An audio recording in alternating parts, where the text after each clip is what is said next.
नमस्कार दोस्तों, आज हम एक बहुत ही दर्द भरा विवाह गीत लेके आए हैं। लगनवा तजबे गीत को ढेर सारा प्यार और आशीर्वाद दीजिएगा। अपना प्यार दुलार आशीर्वाद बनाए रखिएगा। धन्यवाद। हुआ के पियर पियर पतिया दोनों समधी खेलाई जुआ तसरे ललनवा दोनों समधी खेलाई जुआ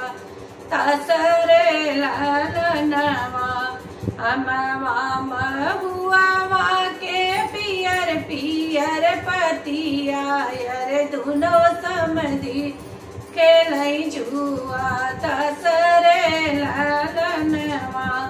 कवन समधी हारई कवन समधी जीतई अरे कवन बेटी जुआवा में ठड़रे ललनवा अरे कवन बेटी जुआवा में ठड़रे ललनवा कवन समधी हारई कवन समधी जीतई अरे कवन समधी जुआवा में ठड़रे ललनवा बेटी के पापा हारई बेटा के पापा जीतई अरे बेटी के पापा हारई बेटा के पापा जीतई अरे सुंदर बेटी जुआ वहाँ में ठड़रे ललनवा अरे सुंदर बेटी जुआवा में ठड़रे ललनवा अरे सुंदर बेटी जुआवा में ठड़रे ललनवा अपने रसोईया से बेटी जे बोलली अरे सुना पापा अरज हमारा रे ललनवा अरे सुना बाबा अरज हमारा रे ललनवा नाही सीखई दिया पापा राम रसोईया अरे धई दिया दिनवा हमारा रे ललनवा अरे धई दिया दिनवा हमारा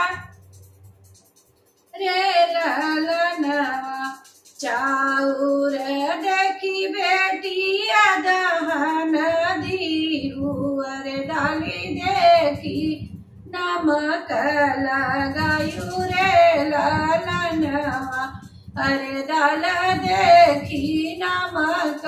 लगायू रे ललनवा चाउर देखी मोरी बेटी